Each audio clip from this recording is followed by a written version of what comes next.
반갑습니다.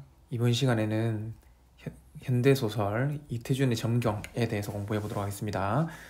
자, 우리 학력평가, 고위학력평가 39번에서 42번 문제에 해당되죠.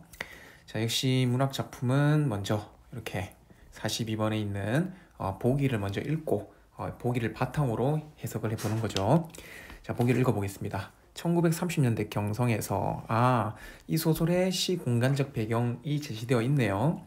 상품 진열창은 당대 인간 군상을 상품의 향유가 가능한 부류와 그렇지 않은 부류로 구분한다고 합니다. 이 상품 진열창이 어떤 중심 소재가 될 거고 그 소재의 기능이 향유 가능한 부류와 그렇지 않은 부류로 구분한다는 거죠.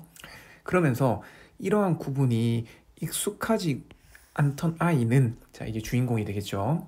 도시의 곳곳을 배회하면서 이제 이를 자연스럽게 체화하고 자신에게 부족한 것에 본능적으로 반응한다라고 합니다. 그러니까 이 상품 향유가 이제 가능한 부류와 그렇지 않은 부류에 대한 구분을 못하던 아이가 이거를 이제 자연스럽게 배우게 되고 자신에게 부족한 것에 대한 본능적으로 반응. 그러니까 아무래도 이 아이는 상품 향유가 어떤 그런 향유가 되지 않는 그런 부류의 인물이겠죠. 이 과정에서 아이가 목격한 것과 그 다음에 이에 대해 던지는 질문은 인간의 비인간성을 드러내는 한편 그 이면에 숨겨진 다른 면모를 암시한다 라고 해서 아마 이 부분이 이 소설의 주제가 되겠습니다. 그렇죠? 자, 그러면 그 주제는 아이의 목격, 시선과 그 다음에 아이의 질문을 통해서 드러나게 된다라는 걸 알 수가 있죠. 자, 요 내용을 바탕으로 해서 우리 소설 지문을 한번 공부해 봅시다. 자, 먼저 앞부분의 줄거리. 한 아이가, 자, 이 아이가 지금 주인공인 그 아이겠죠. 자, 그런데 자, 우리는 요 인물, 주인공에 대한 표현을 통해서 바로 시점부터 파악을 할 수 있죠. 이 소설은 바로 3인칭 시점을 쓰고 있음을 알 수 있습니다. 자, 3인칭 시점 안에는 전지적 작가 시점과 이제 3인칭 관찰자 시점이 있을 건데 그 중에 어떤 시점인지는 조금 더 봐야지 알 수 있습니다. 자, 경성에 있는 화신백화점 진열창, 요 화신백화점 진열창, 이게 또 이 소설의 중심 소재가 될 겁니다. 자, 이 소재의 특징은 뭐였죠? 이 물건을 향유할 수 있는 부류와 향유할 수 없는 부류를 구분하는 기능이 있다고 했었죠. 자, 그 안을 기웃거리다가 이제 일하는 직원한테 쫓겨납니다. 근데 일단 이 아이는 이때 쫓겨날 때는 왜 쫓겨났는지를 이해를 못합니다. 우리 보기에 나와 있던 것처럼 이 구분이 익숙하지 않기 때문에 그런 것을 우리가 이 직원이 쫓아낸 이유는 이런 상품을 향유할 수 없는 부류인 아이가 구경하고 있으니까 쫓아냈죠. 근데 그 아이는 그 둘을 구분하는 것 자체가 익숙하지 않다는 겁니다. 그거를 이제 차츰차츰 자연스럽게 체화해 나갈 거다라는 걸 알 수 있죠. 자, 저건 뭘까? 아이의 눈은 또 쌍꺼풀이 졌다. 과자 꽉들. 자, 지금 아이의 내면 심리를 그대로 묘사하고 있죠. 그러면 이 소설은 시점상 전지적 작가 시점을 가지고 있음을 알 수 있습니다. 일단 시점 파악했네요. 자, 아이의 상큼한 턱 아래에서는 아직 여물지도 않은 거랭이 뼈가 몇 번이나 오르락내리락 하였다. 그러니까 지금 그 과자들 상품 진열장에 있는 과자들을 보면서 되게 먹고 싶어 하고 있죠. 근데 4원 20전? 저거 한 가게. 자, 지금 여기다 형광펜을 쭉 그을 건데, 자, 형광펜을 그은 이유는, 자, 이 부분을 통해서 아이의 심리가 드러나 있습니다. 어떤 심리? 그죠? 상당히 놀라움을 느끼는 거죠. 과자 한 가게에 이렇게 비쌀 수가, 이렇게 하면서. 자, 그러한 심리를 지금 간접적으로 드러내고 있는 부분입니다. 자, 아이는 멍청하니 서서 지전 넉장하고 10전짜리 두 입을 생각해 보았다. 4원 20전이죠. 자, 그리고 그 돈을 생각해 보는 마음은 이내 꿈속같이 생기를 잃은 머리에서 지저분스러운 여러 가지 추억을 일으켰다. 자, 그러니까 이 돈이 이제 과자 가격이죠. 그 돈이 이렇게 지저분스러운, 그러니까 좋은 추억이 아니란 거죠. 그러니까 되게 나빴던 기억을 떠올리는 장면인데 이런 것들을 우리는 연상의 기법이다 라고 하죠. 연상의 기법을 통해 추억을 떠올리고 있습니다. 자, 한 달에 80전씩 석달치 월사금이 자, 2원 40전이 변통되지 않아. 그러니까 지금 80전 중에서 2원 40전이 모자라서 우등으로 6학년에 올라가긴 했으나 5학년에서 6학년으로 올라갈 때 성적이 좋았지만 보통 학교를 그만둔 것, 그러니까 한마디로 쫓겨난 거죠. 퇴학당한 겁니다. 그 이유는 뭐 때문에? 2원 40전 때문에, 즉 과자보다 더 싼 가격 때문에. 자, 좁쌀값 20 몇 냥 때문에 아버지가 장날 바닥에서 상투를 끄트리고 뺨을 맞았던 것. 자, 그리고 어머니가 동생을 낳다가 후산을 못했는데 약값 외상이 많다고 의사가 와주지 않아서 멀쩡하게 돌아가신 것. 자, 이게 이 아이의 그 돈과 관련된 추억이죠. 그냥 지저분스러운, 맞죠? 자, 여기까지. 자, 이런 추억을 통해서 우리는 이 아이는 되게 가난하다라는 걸 한 게 알 수 있고, 그 다음에 복이랑 연결시키면 우리 상품 향유가 안 되는, 향유를 할 수 없는 그런 인간 군상에 포함된다라는 걸 알 수 있습니다. 자, 우리 1930년 되면 일제강점기니까 일제강점기 때 그냥 일반적인 보통의 어떤 가난했던 그런 아이인 거죠. 자, 아이는 눈물이 핑 어리고 말았다.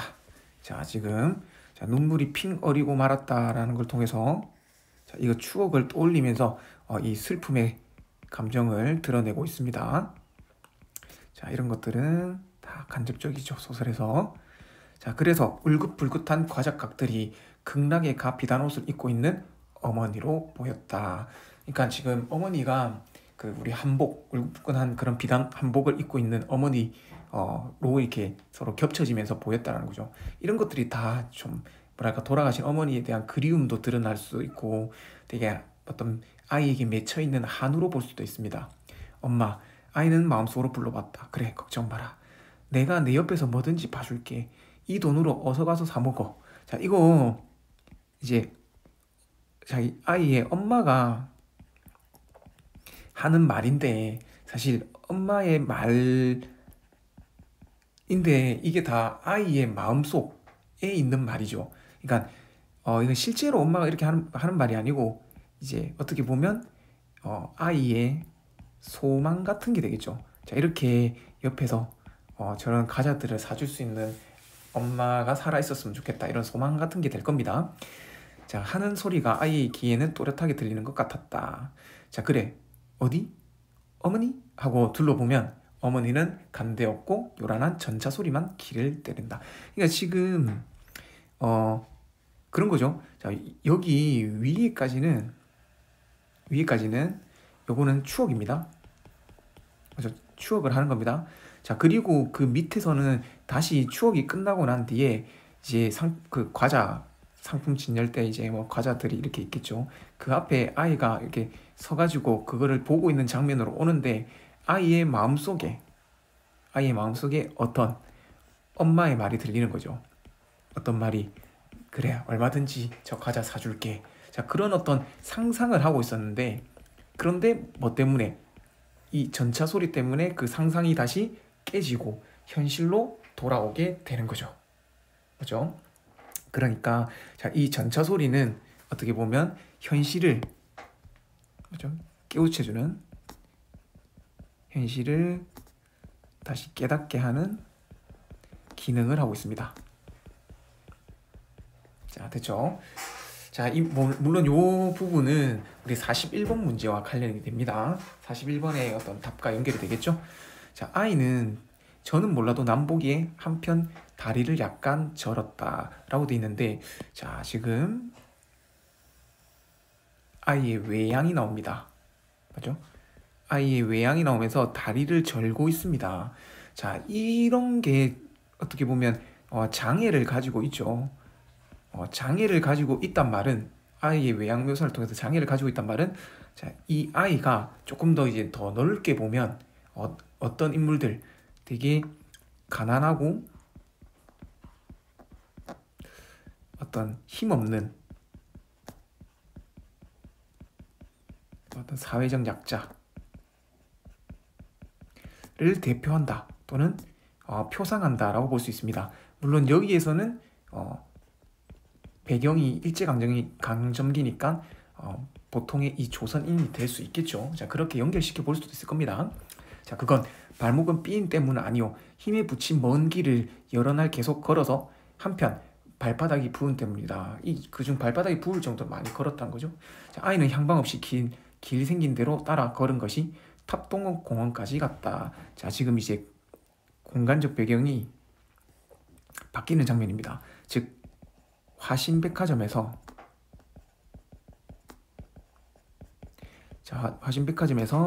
이렇게 탑동공원까지 이제 걸어온 거죠. 이제 공간적 배경이 변했습니다. 자, 그리고 가만히 보니까 팔각정이 조선어 독본에서 본 기억이 났고, 자, 팔각정이 이거 공원 이름이겠죠. 공원에 있는 정자 이름이겠죠. 자, 공원 아무나 들어가시는 데라는 생각은 나서 여기는 기웃거리지도 않고 들어갔다. 자, 여기에 기웃거리지도 않고 들어갔다. 요 장면이 이제 뭐랑 대비되냐? 바로 백화점에서. 그죠? 이 화신 백화점에서 기웃거리는 어떤 행위와 이렇게 대비되고 있습니다. 자, 그러면 이렇게 대비되는 걸 통해서 뭘 드러내고자 하느냐?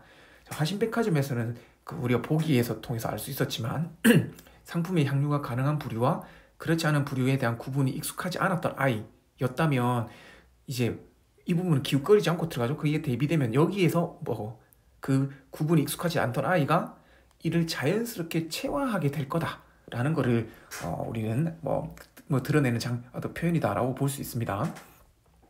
자, 먼저 눈에 띄는 건 실과 장사였다. 실과 과일을 말하죠. 과일 장사가 보였습니다. 광주리마다 새로 따서 과분이 뽀얀 포도와 배와 사과들이 쑥쑥 담긴 것들이다. 당연히 되게 지금 과자를 보면서 되게 먹고 싶어 했던 아이 역시 엄청 먹고 싶어 하겠죠. 자, 아이는 하나 먹었으면 하는 욕심이 미쳐나지 못했다. 그러니까 지금 먹고 싶다라는 욕심조차 나지 않습니다. 자, 그 말은 이 아이는 어떤 인물이다. 그러한 어떤 상품의 향유가 불가능한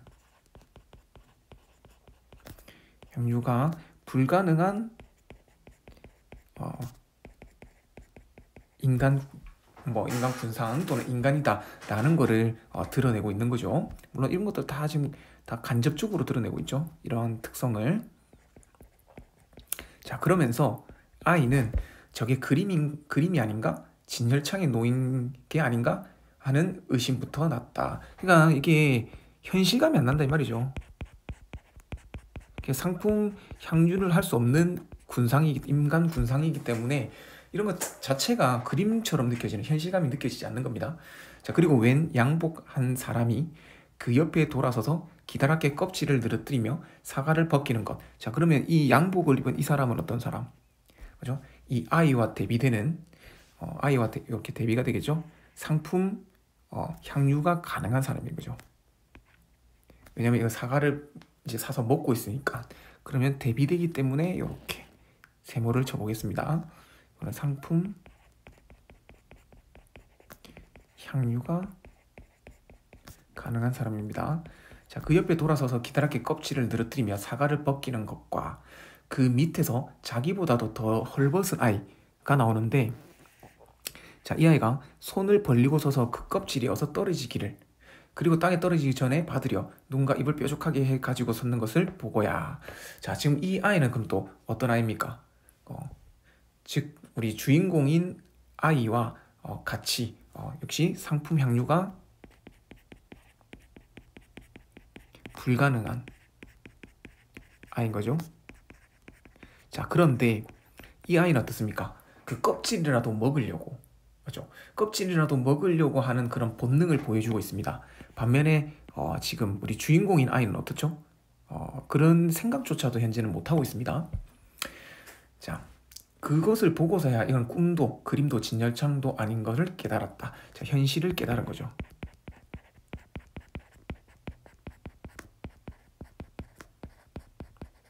자, 그리고 바로 가서 양복 신사가 어석어석 먹는 입과 껍질을 질겅질겅 씹는 아이의 입을 보고서야 그제는 바짝 말랐던 입안에 침기가 서리고 목젖이 혼자 몇 번이나 늙음거렸다. 쟤처럼 껍질이라도 먹었으면. 지금 약간 이 부분은 이제 아이가 후회하는 장면이 나오죠. 어떤 아이의 후회와, 맞죠? 자, 그다음 뭐 부러움. 자, 이런 심리를 드러내고 있습니다. 자, 전부 다 간접적이죠. 자, 주위를 둘러보니 배를 사서 깎는 사람이 멀지 않은 곳에 있다. 자, 이제 배를 사서 깎는 사람. 역시 이 사람도 어떻죠? 이 상품을 향유할 수 있는 사람입니다. 자, 이 아이와는 대비되는 사람입니다. 아이는 뛰는 가슴을 진정하지 못하며 그리로 갔다. 왜냐하면 껍질이라도 먹어볼 수 있을까 이런 생각이죠. 한 걸음만 나서면 그 두껍게 벗겨지는 배 껍질에 손이 닿을 만한데 발은 멈추었다. 그러니까 지금 이렇게 그러면서 아이의 손은 저도 모르게 앞으로 나가는 반대로 뒷짐을 집니다. 맞죠? 자, 이렇게. 자, 이거는 뭡니까? 위에 쟤처럼 껍질이라도 먹었으면 그와 같이 이 본능을 참고 있는 장면이죠. 그러니까 지금 우리 42번 보기에 보면 구분이 익숙하지 않던 아이는 도시를 배회하면서 자연스럽게 체화하고 자신에게 부족한 것에 본능적으로 반응한다는데, 여기서 부족한 거는 이제 과일로 되겠죠. 즉 아직까지는 부족한 것에 본능적으로 반응을 못하고 있습니다. 반응을 하지 않고 있습니다. 약간 자존심, 어떤 그런 것들이 이제 아직까지 남아있는 거죠.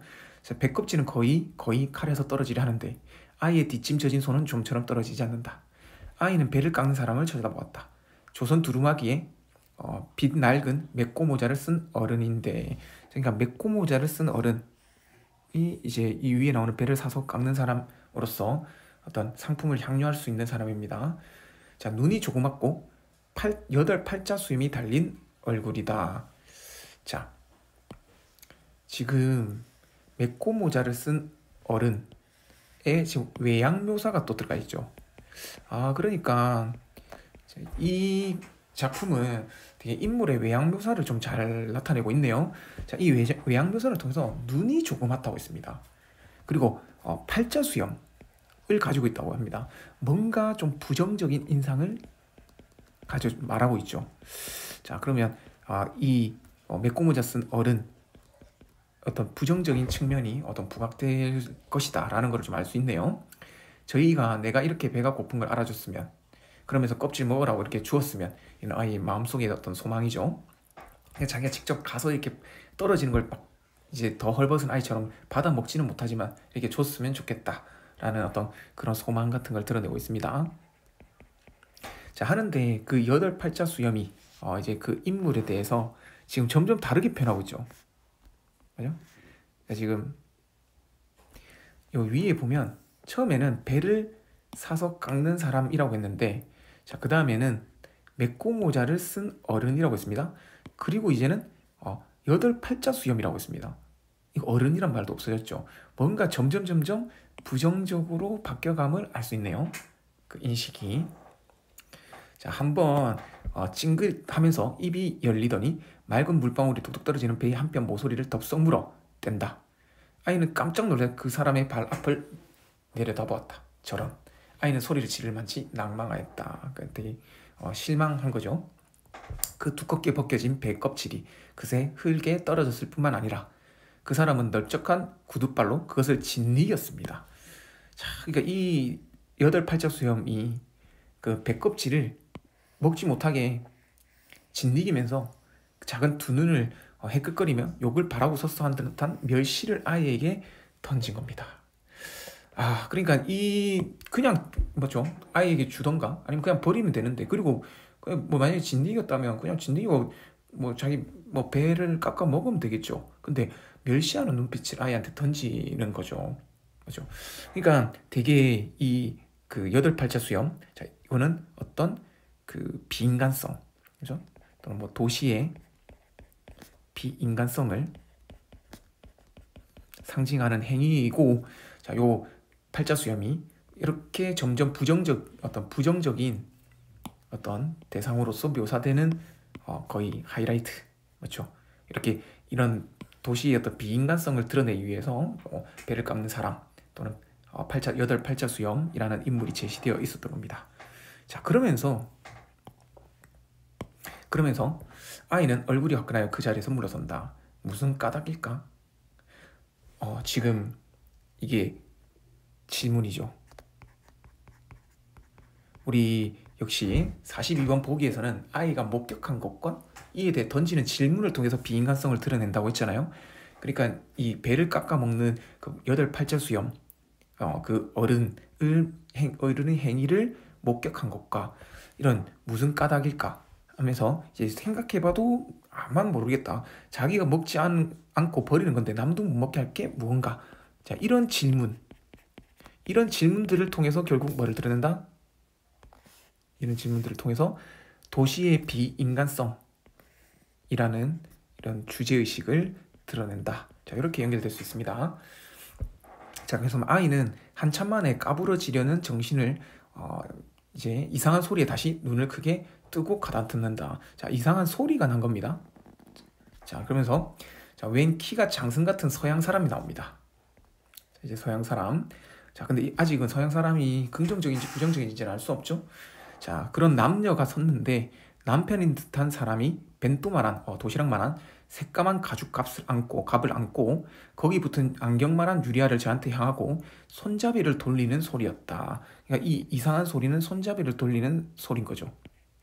자, 아이는 얼른 일어서 옆을 보았다. 옆에는 아까 그 아이, 그러니까 자기보다 헐벗은 또 아이가 있죠. 역시 어디선지 사과 껍질을 한 움큼 들고 와 질겅거린다. 이 아이는 되게 사과 껍질을 잘 받아 먹네요. 가만히 보니 그 서양 사람이 알지 못할 기계 유리알은 자기와 그 애를 번갈아 향하면서 소리를 낸다. 아이들은 그게 활동사진 기계인 줄은 이제 모르는 거죠. 그러니까 지금 사진기입니다. 그러니까 이게 이상한 소리가 사진기 소리죠.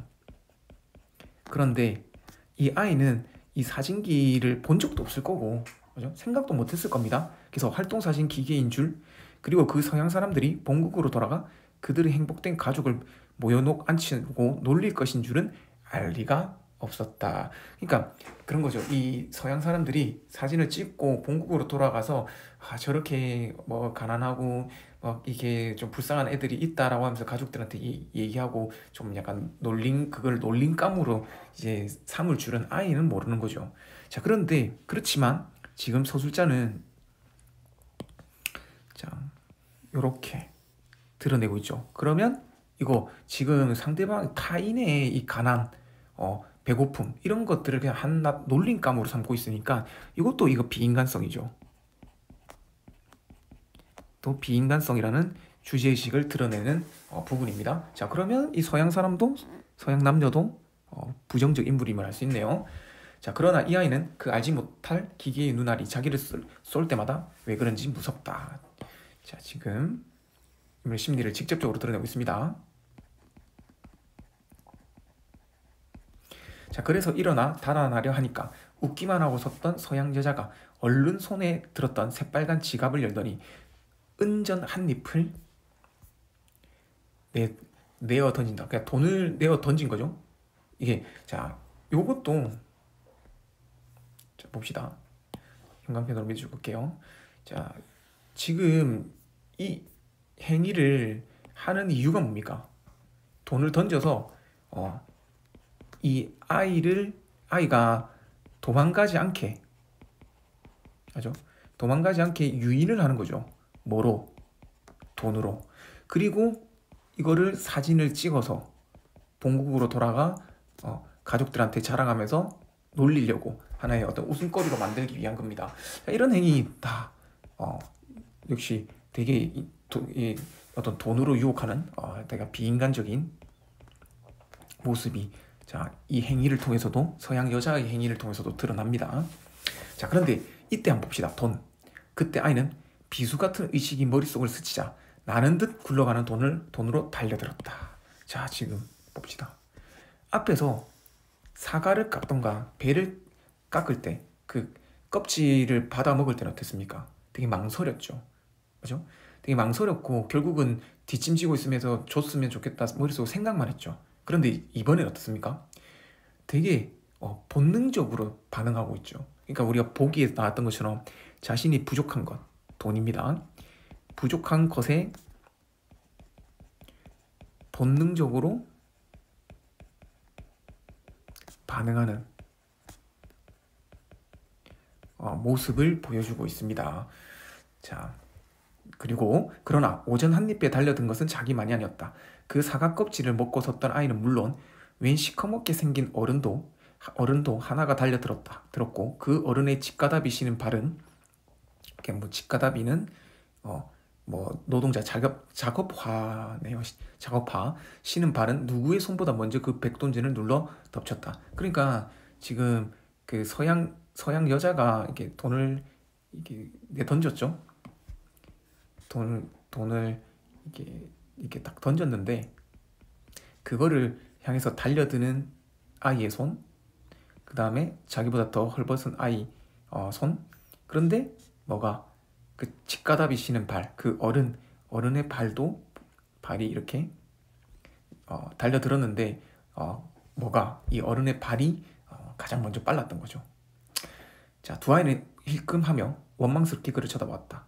쳐다보니 돈을 밟은 집가다비 발의 임자는 의외에도 돈은 얼른 지불하지 않고 그냥 기계만 틀고 섰는 서양 사람을 금세 달려들어 멱살이나 잡을 듯이 부릅뜬 눈을 노리는 것이었다. 자,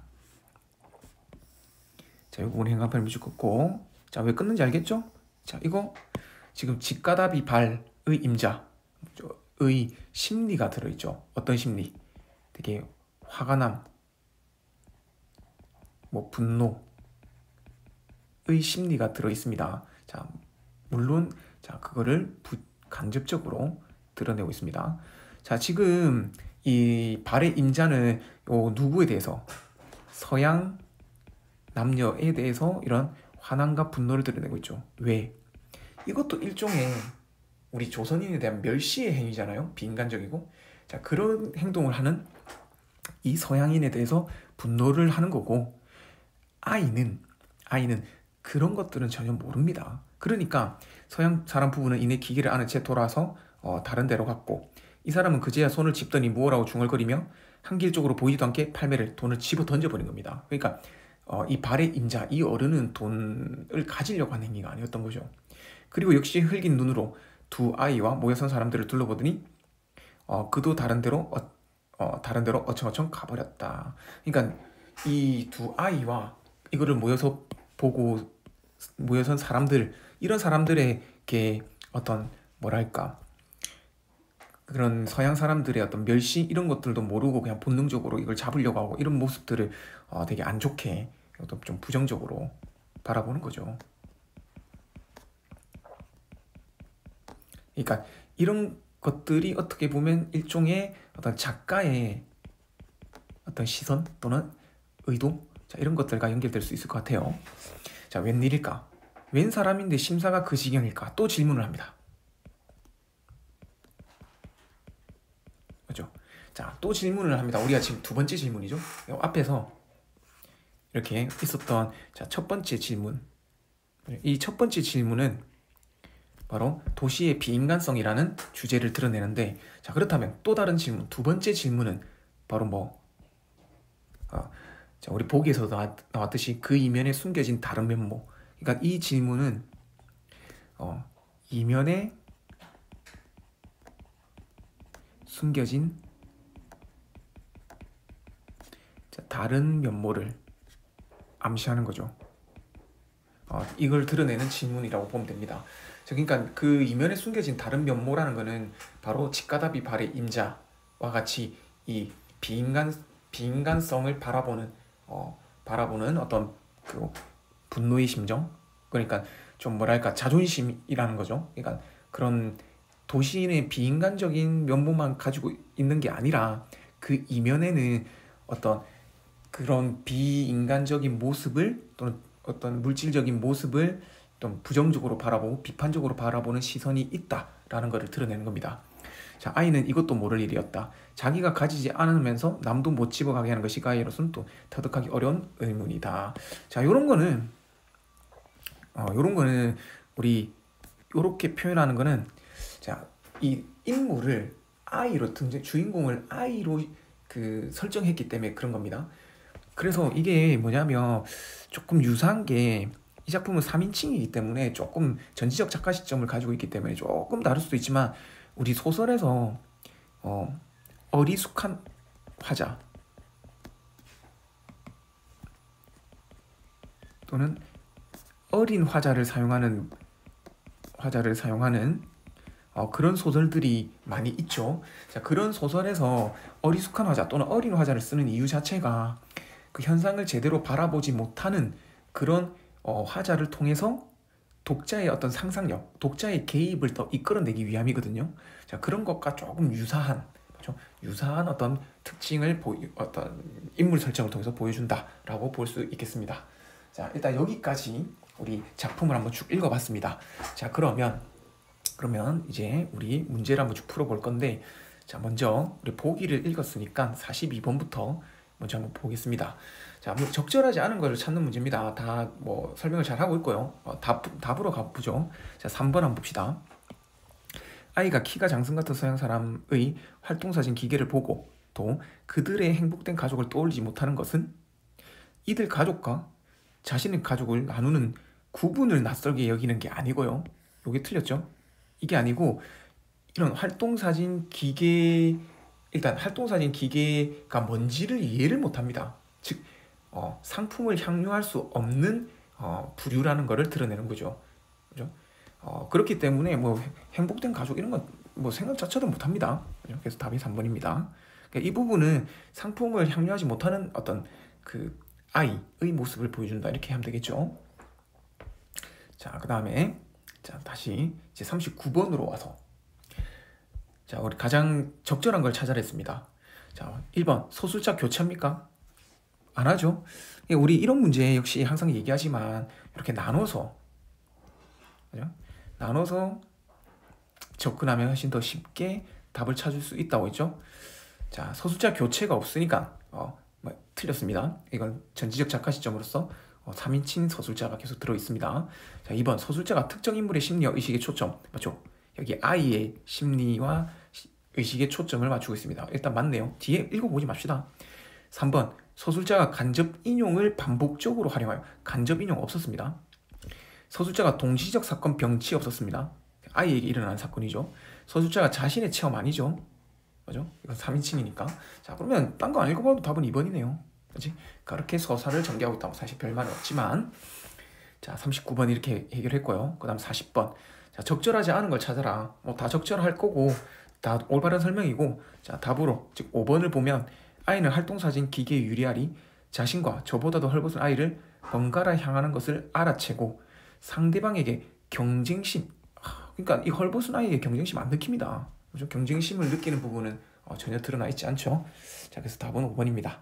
자, 그리고 41번은 전차소리, 앞에서도 했지만 현실을 직감하게 하는, 자, 5번.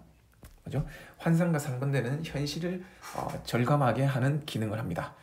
자, 됐죠? 자, 여기까지 해서 우리 이태준의 점경 39번부터 42번까지 문제에 대한 그냥 점경 소설에 대한 설명과 문제 해설까지 했습니다. 자, 일단 오늘 여기까지 하겠습니다. 다음 시간에 이제 고전 산문, 마지막 남은 문학 작품이죠. 다음 시간에 살펴보도록 하겠습니다. 자, 수고 많았습니다.